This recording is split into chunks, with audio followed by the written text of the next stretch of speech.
Vamos a empezar, como siempre hacemos y siempre la mejor manera, sin ninguna duda, pues orando, presentando nuestros corazones, presentando también pues lo que tengo para compartir, para que sea pues una palabra pues correcta y acorde a lo que el Espíritu Santo inspiró y que pues nos hable a nuestros corazones.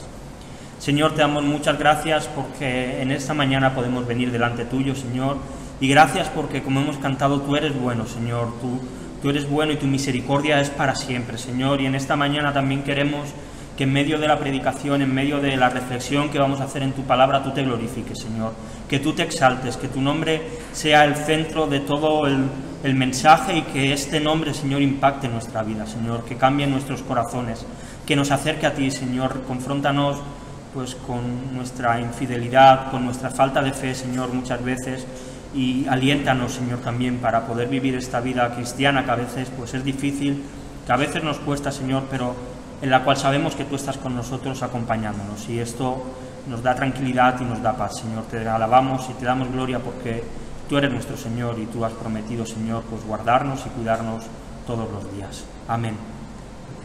Amén. La semana pasada veíamos cómo Jesús estaba pues con unos judíos y hablaba Jesús de que el Padre había dejado unos testigos que daban testimonio de él, de que él realmente era el Hijo de Dios, que él realmente tenía autoridad pues para dar vida, para juzgar, y que acreditaban que él era el Mesías.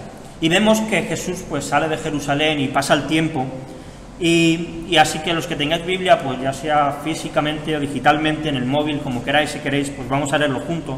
Hoy vamos a irnos al capítulo 6 de Juan, del Evangelio de Juan, y leeremos los versículos del 1 al 15. Juan, capítulo 6, del 1 al 15. Mientras lo buscáis, comento algo que ya hemos ido viendo otras semanas, y es que el Evangelio de Juan es un evangelio de encuentros, un evangelio en el que pues el Señor Jesús va teniendo diferentes encuentros con diferentes personas, y como leeremos ahora, Jesús se va a encontrar con mucha más gente, con muchas más personas. Así que Juan capítulo 6, los versículos del 1 al 15, dicen así: Después de esto, Jesús fue al otro lado del mar de Galilea, el de Tiberias, y le seguía gran multitud, porque veían las señales que hacían los enfermos. Entonces subió Jesús a un monte, y se sentó allí con sus discípulos. Y estaba cerca la Pascua, la fiesta de los judíos. Cuando alzó Jesús los ojos, y vio que había venido al gran multitud, dijo a Felipe: ¿De dónde compraremos pan para que coman estos? Pero esto decía para probarle, porque él sabía lo que había de hacer. Felipe le respondió: 200 denarios de pan no bastarían para que cada uno de ellos tomase un poco. Uno de sus discípulos, Andrés, hermano de Simón Pedro, le dijo: Aquí está un muchacho que tiene 5 panes de cebada y 2 pececillos, ¿mas qué es esto para tantos? Entonces Jesús le dijo: Haced recostar a la gente. Y había mucha hierba en aquel lugar, y se recostaron como un número de 5000 varones. Y tomó Jesús aquellos panes, y habiendo dado gracias, los repartió entre los discípulos, y los discípulos entre los que estaban recostados, asimismo de los peces cuanto querían. Y cuando se hubieron saciado, dijo a sus discípulos: Recoged los pedazos que sobraron, para que no se pierda nada. Recogieron pues y llenaron 12 cestas de pedazos, que de los 5 panes de cebada sobraron a los que habían comido. Aquellos hombres entonces, viendo la señal que Jesús había hecho, dijeron: Este verdaderamente es el profeta que había de venir al mundo. Pero entendiendo Jesús que iban a venir para apoderarse de él y hacerle rey, volvió a retirarse al monte él solo. Amén. Estamos ante un evento importante. Este es uno de los pocos eventos que se narra en los 4 evangelios. Hay algunas cosas que se narran en 1, en 2, en 3, pero hay pocas cosas que aparezcan en los 4. En los 4 aparece el testimonio de Juan el Bautista acerca de Jesús. En los 4 aparece Jesús purificando el templo cuando entra y tira la mesa de los cambistas. En los 4 aparece la entrada triunfal de Jesús en Jerusalén, aparece la crucifixión y la resurrección. Y este caso, este milagro que vemos, como Jesús multiplica el pan y los peces para 5000 personas, para 5000 varones, dice el texto, es de los pocos que quizá podrían pasar de largo. Podría parecer un milagro más de los que hace Jesús, que no es algo normal, era algo espectacular lo que Jesús hacía, pero vemos que Dios le da mucha importancia al meterlo dentro de los 4 evangelios. Y en los versículos 1 y 2 Se nos narra cómo Jesús sale de Galilea, donde había estado en el capítulo 5, había estado en Jerusalén, y se marcha hacia el mar de Galilea. Y que había mucha gente que estaba siguiendo a Jesús, porque en todo el transcurso de su camino, en su ministerio en Galilea, él había estado sanando a muchas personas, había sanado a muchos enfermos, así que la gente iba detrás de él, le seguía para ver lo que este maestro podía hacer. Está claro que viendo que Jesús había estado haciendo otras cosas en Galilea, lo que nos narra Juan en el capítulo 6 no sucede nada más acabar el capítulo 5, sino que pasa entre 6 meses, porque en el capítulo 5 se nos decía que había una fiesta cercana judía, no se sabe cuál era, pero aquí se nos narra que ya estaba cerca la Pascua, así que había pasado entre 6 meses si la fiesta anterior era la fiesta de los tabernáculos, o 1 año si se refería a la Pascua. Así que vemos que Jesús había estado durante un tiempo en Galilea, y allí había sanado a muchas personas. Y aquí vemos cuál era el corazón de estos judíos que estaban siguiendo a Jesús. Vemos que su interés realmente no estaba en el propio Jesús, estaba en aquellas cosas que Jesús estaba haciendo, estaba en los milagros, estaban buscando sensaciones, estaban buscando ver cosas que antes no habían visto, quizá recordaban cosas que habían encontrado en la ley, que se había visto que Dios había hecho en la antigüedad, y que ahora de repente estaban volviendo a ver señales y seguían a este hombre, a este Jesús. Pero en el versículo 66 de este mismo capítulo, Jesús les habla de que sus palabras son palabras de vida. Y dice que desde entonces muchos de sus discípulos, de estos que le seguían, volvieron atrás y ya no andaban con él. Es decir, vemos que la gente que le seguía, realmente le seguía porque estaban encontrando algo que les satisfacía, algo que les interesaba, algo que podía ser beneficioso para ellos. Pero que fuera de los milagros, la figura de Jesús no era importante para ellos. ¿Y cuántos? Y creo que todos los hemos conocido. Han venido a la iglesia porque han visto milagros, porque han visto señales, porque han visto que han pasado cosas, pero luego, igual que estos, han acabado abandonando. Cuando ya no han recibido lo que esperaban recibir, cuando ya se ha perdido lo que ellos esperaban ver, de repente han abandonado la fe. Y la realidad es que este tipo de personas, y ojalá ninguno de los que estamos aquí seamos así, existen en las iglesias. Y si no llegan a mirar a Cristo y a arrepentirse de su corazón, de sus pecados, llegará el día en que abandonen. Y repito, ojalá, y creo que ninguno de los que estamos aquí pues estamos englobados en este círculo, pero igualmente debemos examinarnos, porque muchas veces sí que podemos dejarnos guiar por las cosas que Dios hace y no por el propio Jesús. Así que vemos que los discípulos en los otros evangelios se nos cuenta que han estado predicando, que han estado sanando y que han estado trabajando, que se acerca la Pascua y Jesús los recoge y les dice: mirad, vámonos a la montaña y allí vamos a descansar. Jesús seguramente les iba a impartir enseñanza a su círculo cercano que él mismo había escogido. Y aquí hay algo que creo que todos estaremos de acuerdo. Todos los que trabajamos o habéis trabajado, los que ya estáis jubilados, pues, habéis trabajado durante muchos años. Todos tenemos derecho a tener vacaciones, ¿verdad?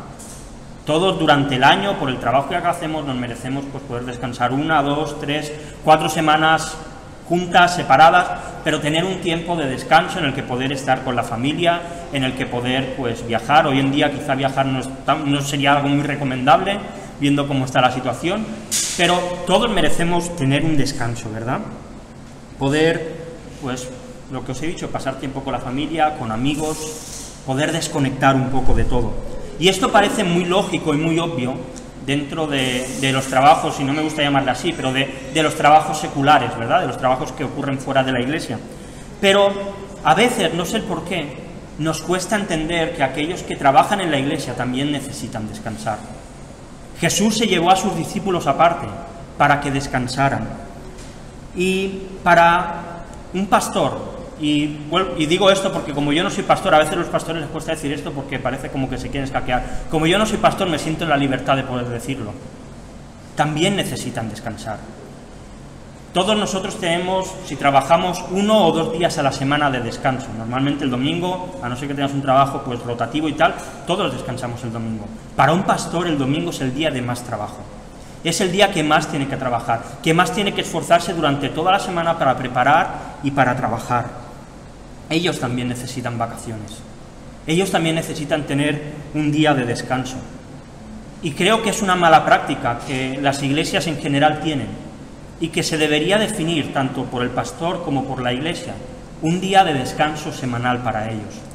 Un día en el que nosotros como miembros no les llamamos para contarles nuestros problemas, que no les pedimos nada, sino que dejamos que dediquen tiempo a su familia, a su marido, a su mujer, para que puedan tener este tiempo de descanso. Mirad, en Marcos 6, en el texto paralelo, dice, venid vosotros, esto le dijo Jesús a los discípulos, venid vosotros aparte, a un lugar desierto, y descansad un poco, porque eran muchos los que iban y venían, de manera que ni aún tenían tiempo para comer. Estaban tan cansados los discípulos que Jesús les dijo, venid porque es que no podéis ni comer. Y a veces nosotros hacemos eso con los pastores. Y está bien, ellos están para ayudarnos, para escucharnos, pero igual no hace falta llamarles a las 2 del mediodía, que es la hora de comer. Igual no hace falta llamarles a partir de las 9 de la noche, cuando ya es el tiempo de descansar. Espero que entendáis lo que estoy diciendo. Están para ayudarnos, pero ellos también necesitan tener tiempo de descanso. Necesitan tener un tiempo en el que puedan disfrutar en familia, en el que se puedan preocupar pues entre ellos, en el que se puedan ir de vacaciones y que, igual que nosotros necesitamos descansar, ellos también lo tengan. Igual que los discípulos necesitaban descansar porque estaban trabajando para el reino de los cielos, quienes trabajan para el reino de los cielos hoy siguen necesitando también descanso. Así que se apartan allí a la montaña, Jesús se los lleva para que descansen, pero vaya sorpresa, llegan allí y ya hay gente esperándoles. Ya hay gente que están esperando, no sabemos de qué manera, pero se han enterado que Jesús va hacia allí y empiezan a rodearles, empiezan a llenar la montaña. Y dice otro de los textos paralelos en Marcos, que Jesús tuvo compasión de ellos, porque eran como ovejas que no tenían pastor. Jesús los miró y los vio como ovejas perdidas, como ovejas descarriadas.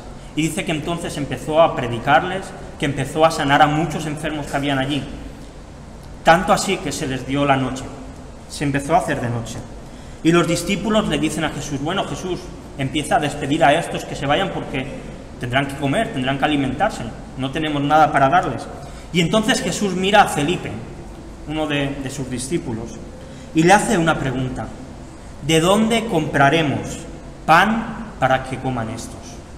¿De dónde compraremos pan para que coman estos? Jesús no estaba esperando que Felipe le diese la solución. El texto dice que Jesús ya sabía lo que él iba a hacer. Jesús ya sabía que iba a multiplicar los panes y los peces. Pero Felipe le responde con una pregunta que está relacionada, pero que no era lo que Jesús le había preguntado. Le dice, 200 denarios de pan, 200 denarios era el salario de 200 días. No bastarían para que cada uno de ellos comiese un poco. Jesús le había preguntado, ¿dónde compraremos? Y Felipe responde, no tengo dinero para comprar. Pero es que, Felipe, aunque tú tuvieses 5.000 denarios, no ibas a encontrar un sitio donde te diesen pan para 5.000 personas cuando se hace de noche. Imagínate que de repente se te plantan en casa 200 personas a las 8:30 de la tarde. Por mucho que recorras panaderías, supermercados, seguramente no vas a conseguir encontrar pan para tanta gente, mucho menos para 5.000 personas. Y hablo aquí de varones, seguramente habrían niños y mujeres también. Felipe había estado viendo milagros de Jesús. Es probable que él incluso hubiese sanado a alguien. Él conocía el Antiguo Testamento, sabía que Dios había mandado maná del cielo en el desierto, sabía que a Elías lo alimentaron cuervos que le traían comida cada día, pero cuando tenía que hacer uso de su fe, hizo uso de su razón y empezó a hacer cálculos. Pues si somos 5.000 y me lo invento, una barra de pan pues vale 2 denarios, pues no nos da para darles. Cuando tendría que haber hecho uso de su fe, empezó a pensar, empezó a razonar. ¿Acaso Jesús no le había demostrado ya que tenía poder suficiente para hacer así y que apareciesen panes del cielo? Pero él se volvió racional. Una pregunta de Jesús le dejó en mal lugar hasta cierto punto. Pero ¿cuántas veces no nos pasa eso también a nosotros? Que leemos la Biblia y encontramos una pregunta que nos reta, que oramos y sentimos como el Espíritu Santo nos guía a algo y nos reta, y en lugar de actuar en fe, actuamos racionalmente. Pero esta pregunta, en la cual Felipe no supo responder bien, iba a servir para que su fe se fortaleciese. Jesús no le iba a dejar tirado al suelo, sino que lo que iba a ver Felipe iba a servir para que su fe se fortaleciese, para que él estuviese más fuerte espiritualmente. Y mientras Jesús estaba hablando con Felipe, vemos a Andrés, al hermano de Pedro, que se mueve, parece que va a buscar algo, desaparece quizá de la escena, y llega con un chavalito, quizá de la edad pues, de Misael, del Fran, no sabemos la edad que tenía, dice que era un muchacho, y viene con 5 panes y 2 peces. Ese al menos tuvo un poquito de fe, dijo, bueno, pues vamos a ver si arreglamos un poco la situación. Pero cuando se acercó a Jesús, le dijo, tengo esto, pero ¿qué es esto para tantas personas? ¿Qué es esto para las 5.000 personas a las que tenemos que alimentar? ¿Y cuántas veces quizá podemos sentirnos nosotros igual que Andrés? Decepcionados. Yo creo que Andrés se debió sentir decepcionado. Jesús, he hecho lo que he podido, pero no puedo satisfacer lo que tú me pides. ¿Y cuántas veces a veces nosotros nos podemos sentir así? Que nos esforzamos en vivir una vida cristiana correcta, que nos esforzamos en hacer buenas obras, pero fallamos. Pero no estamos a la altura quizá de lo que Dios está demandando de nosotros. Pero después de esta decepción, Andrés vio el poder de Dios. Andrés vio cómo Dios actuaba. Y después de nuestras decepciones, de cuando nos sentimos que no somos suficientes para poder agradar a Dios, para poder satisfacer lo que Dios demanda de nosotros, Dios muestra su poder para confrontarnos, para confortarnos. Cuando Pablo clamó a Dios y le dijo, quítame este aguijón, dice que hasta 3 veces lo pidió. Y Dios le dijo, bástate en mi gracia porque mi poder se perfecciona en tu debilidad. Y es que donde nosotros no llegamos, Dios evidencia su poder. Donde nosotros no podemos hacer, Dios nos conforta, evidenciando que en nuestra debilidad, donde nosotros no podemos, Él llega, Él actúa y Él hace milagros. Y en vista de que los discípulos no han sido capaces de cumplir pues, lo que Jesús les ha pedido, que alimenten a estas 5.000 personas, Jesús les dice, mirad, coged a toda esta gente y juntadlos en grupos de 50 y de 100 personas y sentadlos en la hierba. Así que vemos que los discípulos que no habían tenido fe para poder alimentarlos, al menos sí que obedecen. Así que van a la gente, empiezan a sentarlos como Jesús les había pedido, y dice que el Señor Jesús coge el pan, da gracias por él, lo parte y empieza a darlo a los discípulos para que lo repartieran entre la gente. La verdad es que no sabemos exactamente cómo fue la escena. No sabemos si Jesús se puso a cortar trocitos, si ese pan no se gastaba. No sabemos cómo fue, si empezaron a aparecer otros panes en la cesta del niño, no lo sabemos. Pero lo que está claro es que, igual que en Sarepta, aquella viuda que estaba a punto de morirse, gracias a lo que Dios hizo, el aceite y la harina nunca escaseó y nunca se quedó sin pan. En este momento, el pan y los peces no se acabaron. Dios obró de manera milagrosa en aquel momento. Como he dicho, Jesús podía haber hecho que, con un chasquido, que apareciese un pan en cada persona que estaba allí. Podrían haber empezado a llover panes. Estaban cerca de un lago, podrían haber empezado a salir peces hacia afuera y que la gente comiese. Hay algunos que incluso para quitar pues la parte milagrosa de este milagro que hizo Jesús, dicen que cuando vieron que ese niño sacaba panes y peces, pues todos les dieron vergüenza y empezaron a sacar lo que ellos tenían escondido. Si esto fuese así, luego no habrían intentado hacer a Jesús rey. Así que realmente aquí hay un milagro. Y dice que comieron cuanto querían. Es decir, se pusieron hasta la cabeza. Comieron todo lo que quisieron, de 5 panes y 2 peces. Importante aquí aclarar algo, 5 panes de cebada. No nos imaginemos un pan de payés. 5 panes de cebada eran unos panes finitos, tipo una torta de maíz, y lo comía la gente pobre, es decir, que no serían súper grandes, y lo llevaba un chaval, lo llevaba un muchacho, dice el texto, así que no debían pesar mucho. Y los peces no los cocinaron, así que estarían en una especie de escabeche, en algún tipo de manera que se lo podían comer en el momento, no se pusieron a hacer una hoguera, unas espetas y a comerlo, sino que realmente lo podían comer. Así que a Dios le encanta algo, porque vemos que Él hace el milagro, pero envía a sus discípulos a repartir.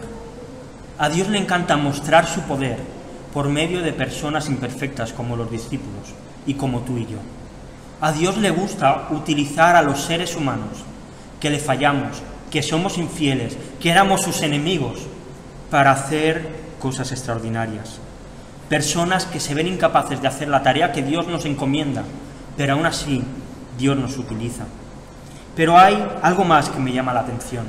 Mirad, Mateo narra así este momento. Entonces mandó a la gente recostarse sobre la hierba, y tomando los 5 panes y los 2 peces, levantando los ojos al cielo, bendijo y partió y dio los panes a sus discípulos, y los discípulos a la multitud. Aquí vemos cómo Jesús está dando comida física a sus discípulos para que lo repartan a la multitud. Pero unos capítulos más adelante, Mateo 26, y mientras comían, Jesús tomó el pan y bendijo y lo partió y dio a sus discípulos y dijo: tomad, comed, este es mi cuerpo. En el momento en que Jesús estaba anunciando su muerte y que más tarde resucitaría, es una situación muy similar a lo que estaba ocurriendo a las orillas, a la montaña de este lago. Y estaba haciendo lo mismo. Os doy mi pan, ahora vosotros llevádselo a los demás. Os doy salvación, mi salvación llevadla a los demás. Mientras que aquí estaba proveyendo alimento físico, y luego lo utilizaría Jesús para decir que Él era el pan de vida y que sus palabras son vida para aquel que las toma. Más adelante imitará los gestos para decir que Él tiene una vida mucho mayor y que se encuentra en su muerte, en su entrega. Así que después de repartir el pan, después de repartir los peces, de que la gente comiese más de lo que podía comer, seguramente alguno habría cogido hasta algo más de pan de lo que debía coger, vemos que los discípulos, por orden de Jesús, van y empiezan a recoger lo que había sobrado. Y dice que vuelven con 12 cestas llenas. 12 cestas llenas. Probablemente cada discípulo llevaría su cesta, eran 12, pues cada uno volvería con una. Como escuché a alguien decir que predicó sobre esto, lo que Dios hizo con un Happy Meal, con la comida de un niño, Dios alimentó a 5.000 personas. Dios les había dado abundantemente para comer todo lo que quisieran, pero la abundancia no significaba ni derroche ni desperdicio. Habían comido abundantemente, pero lo que sobraba había que recogerlo. Y seguramente lo utilizarían para comer luego los discípulos, que no habían podido comer. Y es que nuestro Dios es un Dios abundante. Es un Dios que da más abundantemente de lo que ni siquiera podemos imaginar. Y yo creo que todos en algún momento de nuestra vida, quizá ahora no lo estés viviendo así, pero todos en algún momento de nuestra vida hemos sentido como Dios ha sido abundante con nosotros. Y no estoy hablando solamente de dinero, estoy hablando de que Dios a veces nos permite tener tiempo para poder disfrutar de las cosas. Estoy hablando de que a veces nos permite pues tener comida y poder tener buenas comidas en casa. Estoy hablando de fuerzas, de momentos en los que Dios nos da una fuerza pues más de lo normal, que a veces pues vamos cansados, a veces hemos notado como Dios nos da fuerza para hacer las cosas, pero todo esto tiene que ser usado correctamente. No puede ser derrochado, no puede ser malgastado. El tiempo que Dios nos da, aprovechémoslo bien. Las fuerzas que Dios nos da, invirtámoslo en lo correcto. Seamos buenos administradores de aquello que Dios nos da. Que cuando Dios nos da abundantemente, disfrutemos de ello, porque Dios nos lo da para que disfrutemos, pero aprovechemos también para utilizarlo para su gloria. Aquella gente, después de ver lo que Jesús había hecho, la señal que Jesús había hecho, dice el texto, lo tuvieron clarísimo, vieron todo bien claro. Estamos en la Pascua, estamos esperando a alguien que venga a librarnos del Imperio Romano, que vuelva a poner a Israel en el sitio que tiene que estar. Ha aparecido un hombre que sana enfermos, que además nos da de comer. Este es el hombre. Este es al que tenemos que hacer rey. Este es el Mesías que estamos esperando. Así que de repente la turba enloquece, todos se ponen de pie, van a buscar a Jesús, lo quieren hacer rey, pero Jesús se escapa. Jesús se va, y se va a la montaña, mientras que la multitud va a buscarle para entronarle, para hacerle rey. Jesús desaparece de la vista de ellos y se va a la montaña. Jesús era la gallina de los huevos de oro. Jesús era el genio que podía suplir todas las necesidades que aquella gente tenía. Con 5 panes y 2 peces había alimentado a 5.000. ¿Qué hará si le damos todo nuestro dinero? ¿Qué no haría Jesús si le damos un ejército? Pensarían seguramente estos. Así que van todos detrás de él. Él era el Mesías que ellos estaban esperando. Pero la realidad es que estos hombres y mujeres no eran más que consumistas. Personas que estaban buscando cosas materiales, cosas prácticas. ¿Y cuántos hay hoy que también van detrás de Jesús en busca de prosperidad? Y es muy fácil identificarlos. Sus iglesias cada 2 por 3 anuncian culto de milagros, culto de multiplicación, culto de cosecha, culto de avivamiento, culto de ser cabeza y no cola, y todos siempre vamos a salir mejores que nunca, siempre en victoria, cultos de victoria, prosperidad y nada más. Y nada más. Hay un hombre americano, iba a decir pastor, pero no lo voy a considerar pastor a este hombre, Jesse Duplantis se llama, que pidió a sus feligreses que entregaran $54 millones para que él se pudiese comprar un nuevo jet privado. Porque según decía él, si Jesús viniese a la tierra en el siglo XXI, tendría un avión con el que viajaría para predicar en todo el mundo. Así que él necesitaba un jet privado. Y después escuchas a personajes como Guillermo Maldonado, como su mujer Ana Maldonado, como Cash Luna, que solo hablan de dinero, de prosperidad. Estos son lobos en medio de las iglesias. Estos son gente peligrosa, gente que solamente busca ser consumidores de Jesús, que solo buscan ser consumidores de Dios. Falsos profetas de los cuales hay que huir, que cuando los vemos no hay ni que prestarle un minuto de atención, porque son peligrosos, porque la realidad es que sus mensajes son llamativos al corazón. ¿Quién no iría a un sitio donde te aseguran que todo te va a ir bien? ¿Quién no iría a un sitio que te aseguran que vas a tener dinero? ¿Quién no iría a un sitio donde te aseguran que vas a tener salud? Así tienen las iglesias llenas. Pero sinceramente, cuando veo a sus iglesias llenas y que a cosas que ellos dicen amén la gente, digo, esta gente no lee la Biblia. Porque vemos a Jesús, que era un hombre que en una ocasión necesitó una moneda y tuvo que pedirla, que iba de invitado a las casas. Vemos a Juan el Bautista, que comía langostas y no de las del mar, de las del campo, como saltamontes. No era gente adinerada, más bien lo contrario. Pero mirémonos también a nosotros, porque esta multitud veía a Jesús como el genio de la lámpara, como alguien a quien ir y que te solucione sus problemas, que iba a satisfacer todos sus deseos. Pero cuando nosotros nos acercamos a Jesús, y solamente vamos a Él cuando tenemos un problema, cuando solo nos acercamos a Jesús porque tenemos una necesidad, cuando solo vamos a Jesús porque estamos enfermos, cuando vemos en Jesús únicamente a alguien que puede resolver nuestros problemas, en realidad estamos buscando al genio de Aladín, no estamos buscando al Jesús de la Biblia, estamos buscando a un Dios que nos hemos hecho a nuestra imagen, a nuestra manera. Y aquí hay una pregunta que debemos responder. ¿Eres un creyente o eres un consumidor? ¿Eres un seguidor de Jesús o eres alguien que le busca para consumir lo que tú necesitas? ¿Esperas solo recibir de Dios y cuando Dios no te da te enfadas?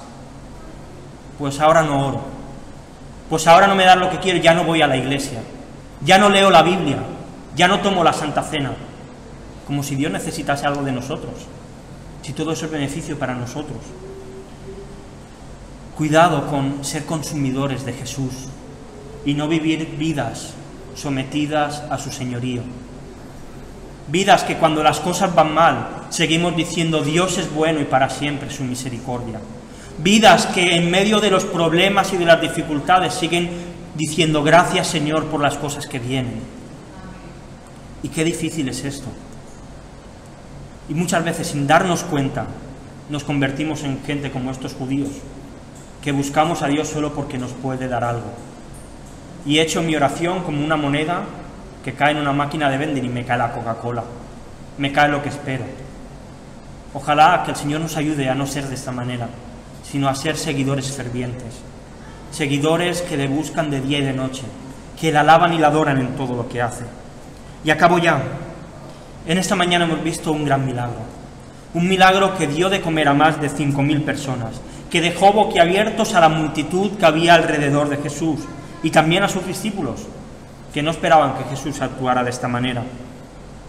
Una señal, otra más, que daba testimonio de que Jesús había sido enviado por el Padre, que Él era el Mesías verdadero, que tenía poder sobre lo material y también sobre lo espiritual. Jesús ya había convertido antes el agua en vino, ahora convirtió pan y peces en más panes y más peces. Vemos que Jesús estaba demostrando su poder. Esto hizo que su fama creciese más aún, que más gente quisiese ir detrás de Él, que más gente le siguiera, hasta el punto de querer hacerle rey. Habían encontrado, según creían ellos, alguien que les iba a librar, pues, del yugo del Imperio Romano, y no se daban cuenta que tenían delante de ellos a alguien que les podía librar del imperio de la muerte, del imperio del pecado.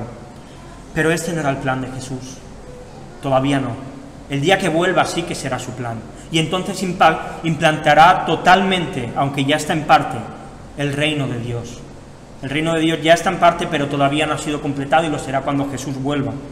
Pero este no era el plan en aquel momento de Jesús. Y en los versículos 65 al 69 de este mismo capítulo, después de una larga exposición que hace Jesús acerca de que Él es el pan de vida, dice, y dijo, por eso os he dicho que ninguno puede venir a mí si no le fuere dado del Padre. Entonces muchos de sus discípulos volvieron atrás y ya no andaban con Él.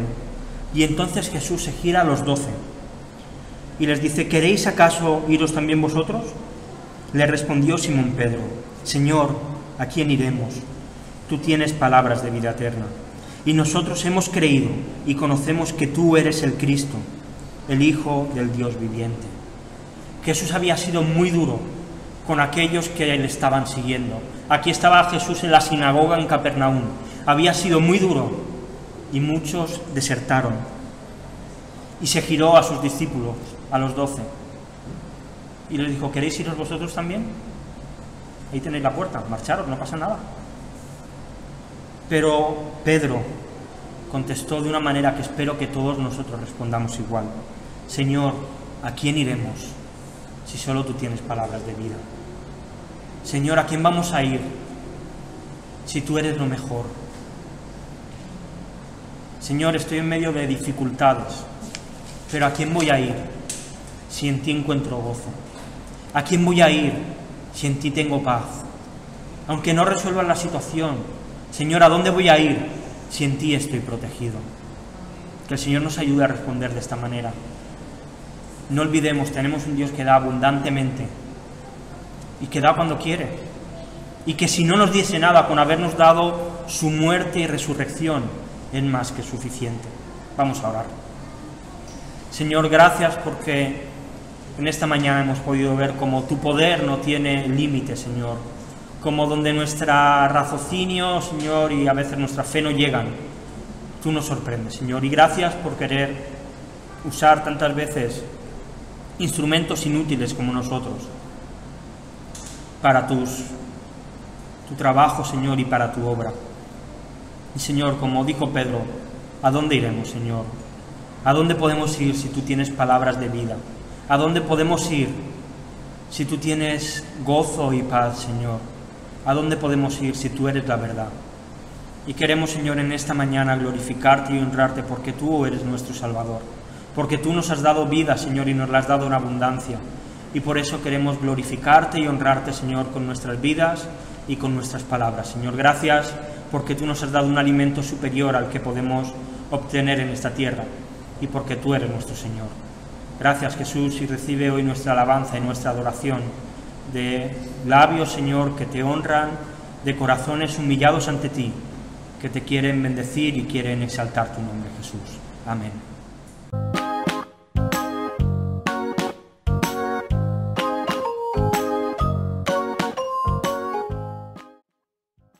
Hola a todos, tengo un anuncio muy importante para los más pequeños de la casa.